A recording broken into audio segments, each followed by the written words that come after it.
Coffee and Books. My name is Beth Terrell. I'm the U.S. Picture Book Editor for North South, and I am lucky enough to have with me today Artie Bennett, author, and Dave Zalay, illustrator, and together they teamed up to work on an amazing book we have called Zippy Chippy, the true story of Zippy Chippy, the little horse that couldn't. We'd like to know what your favorite warm drink is. My favorite warm drink is Worcestershire sauce. It's a good old fashioned cup of coffee. I love coffee. I drink far too much coffee. And Dave? Same. I always have a warm cup next to me, and I particularly like it in the morning. Even when I'm traveling, I look forward to going to different coffee shops and stuff. That's really great. Zippy Chippy is the racehorse that was descended from the greats. He went on to lose every race he ever participated in, 100 consecutive races in which he lost. And yet he went on to become a living legend. Had either of you heard about Zippy Chippy prior to working on this project? I stumbled upon a newspaper article about Zippy Chippy and a light bulb went off. And I thought this would be a perfect children's book because all of the elements were there. There's melodrama, as Zippy had a hair's breadth escape from the slaughterhouse. And there's love, there's hope, there's friendship, there's redemption. But then the challenge was to offer human kind of facial expressions and personality, because there's a lot of emotion in the story. And you have to portray, especially with a racehorse, you have to portray tremendous strength, and yet at the same time, this incredible, the horses can read human emotions, and they have this great emotional connection with their owners and trainers. And so I felt at one point I have to show the gentleness of the horse and also the strength and power of a racehorse. And so that alone gave me some opportunities to have quiet moments, and then also moments where there's this burst of energy, especially when the other horses are coming out of the gate and Zippy's just standing back there. So yeah. I think it was a matter of, again, I love this one too, where he's yes depressed because he's no longer racing for the moment. Yes, it's all about the posture. It's I have cats, but I've had dogs in the past as well, and you can kind of see when an animal is a little bit mopey.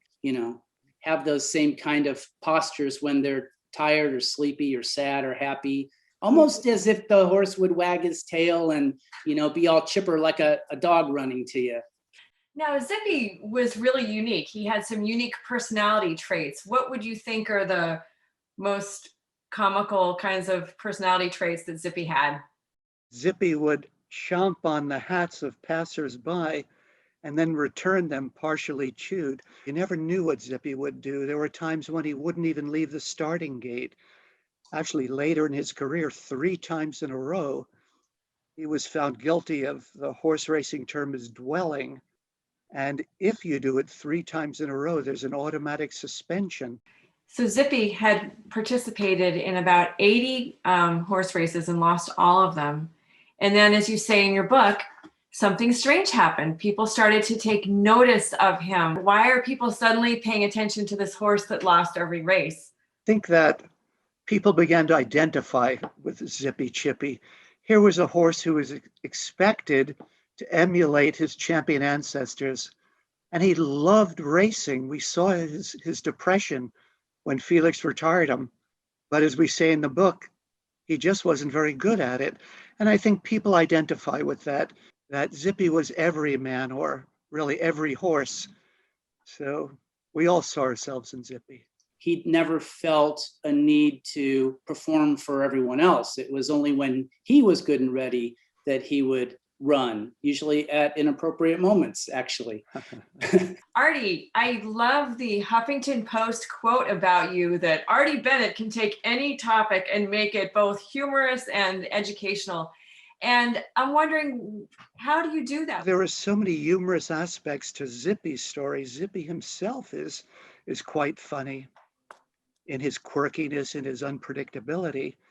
that there were ample opportunities for humor, even within a prose nonfiction biography of a horse. And there's also humor in language too. Zippy adding a little horsepower and Zippy's losses beginning to mount and how Zippy bridled at the change and Zippy being derided as a running joke. And Zippy was so playful. So in order for us to tell his story, we had to bring some of that playfulness to the language as well. Dave, you do such a good job of balancing kind of the humor and the tenderness. And I'm wondering how you were able to do that. I approach compositions with a director's eye. You know, I think about where the camera would be and what the lighting is. Part of the reason that it feels like we're capturing mood and emotion is because of the way that scenes are lit and where the camera angle is, you know, and really the faces kind of, it's important for me with the hide and seek page to show them sort of connecting through eyesight there. Even though she's hidden behind the tree, she's looking in his direction, he's looking at her direction. So that line of sight creates that emotional connection between characters. As a writer and as an illustrator too, we experience so much rejection as we send our stories out into the world. But a la Zippy, we don't allow that to keep us from continuing to do what we love to do, what we're inspired to do, what we feel is our calling.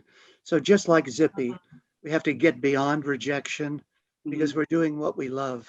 Thanks to you both for creating a book that is both inspiring and humorous, especially in these challenging times. We really appreciate the efforts of you both.